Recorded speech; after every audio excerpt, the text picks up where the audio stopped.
Okay, I'm back. So again, what we'll do is we'll share the screen. We'll just kind of bounce around a few more. I don't want to do every single one. I'll put the answer key up so you can see those, but I'm kind of focused on a few.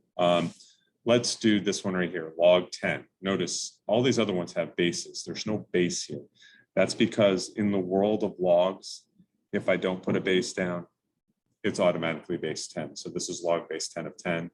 And if you follow the rules, this is going to follow our number 3. This is going to equal 1 because when we're left log 10 of 10, it's basically 10 to the first equals 10. This is log 5 of 1/5. But the way I'd rewrite it is log 5 of 5 to the negative 1. 1/5 is 5 to the negative 1. We'll cross those off and u equals negative 1. ln, this is known as the natural log. This is known as the natural log. What it is, it's a log with base e, and e is actually a number in mathematics. It actually has value. It's Euler's number. It's a number in mathematics. So basically, this is the same thing as saying this, log base e of 1. And if we follow our rules again, anytime we take log of 1, we're always going to get 0. So again, if you think about this one, this is just the same thing as saying log e, log base e of e. These are the same, kind of follows that same rule. Log a of a is 1. Log e of e is going to be 1. Following the same rules, e, this is e to the log e of 4. Crosses them off, this is 4. Following the same rules, ln of e to the 7 is the same thing as doing like log a of a3. This is going to be 7. Basically, that crosses. And the last one I want to do is I want to do this log 464. If you do log 464, the way I could rewrite that is log 464 actually becomes log 4 of 4 to the 3rd power. 64 is actually 4 to the 3rd. The answer to that is 3. So that's what we started with. We did that, and knowing these rules is kind of handy, so having those is good. Well, what's more important is actually working with logs and solving these problems. And the way we do those is we have problems that look like this. Now, using my rules, I may apply, but this is how I solve them. This is how I work with them. I start with the log down here, 6. I raise it to the x power. So 6 raised to the x power equals 36. So 6 raised to the x equals 36. And it's kind of like the quiz we took today. You can, if you know that, you can go right to the answer that it's 2, that what number 6 to what number is 36. If you're unsure, use that table I gave you, rewrite 36 as 6 squared. The bases are the same. You can set the exponents equal to each other, x equals 2. So let me do another. 2 raised to the x equals 32. And again, if I rewrite this, this becomes 2x equals 2 to the 5th. So this is x equals 5. And it's the same for all of these. This would end up being x equals 3 because it's 5 to the x equals 125.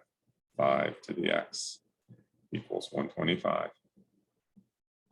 Here's where it gets a little more tricky. Again, 3 raised to the x equals 127, but they're not the same base, but I can make them the same base.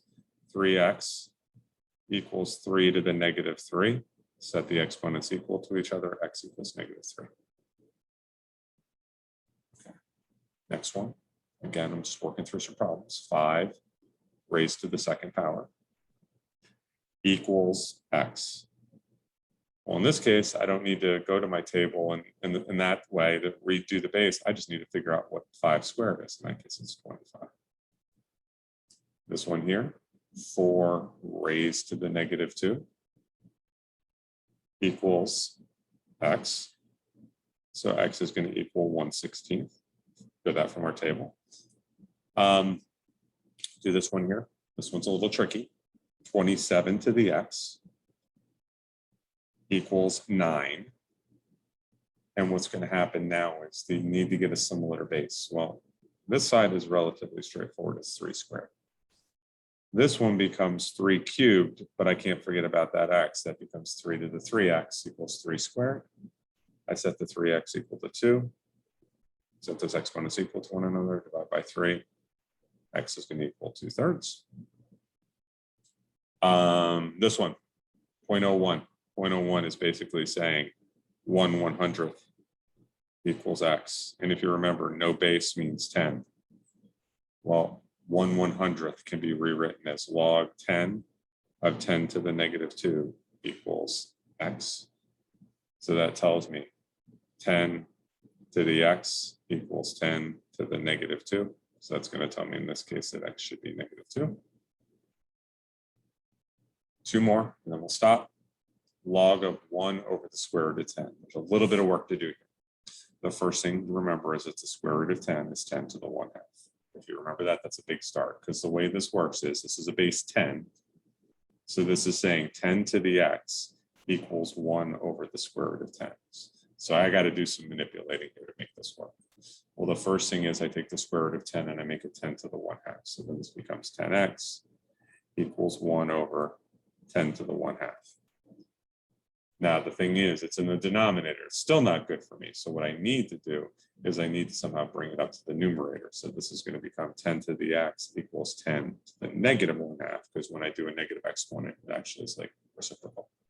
And now I set those equal to each other, x equals negative 1/2. And the same process down here. This is going to be a to the x equals a squared. Equals a squared. And the only way that that works is when x equals 2. This one is going to be log base a of a to the negative 1 equals x. So this is going to be a to the x. The x equals a to the negative 1. So x is going to equal negative 1. And this last one has got my special rule. I can drop that off. I have x minus 2 equals 2x plus 1. And we'll come back to algebra 1. I subtract 2x from both sides. And I'm left with negative x minus 2 equals 1.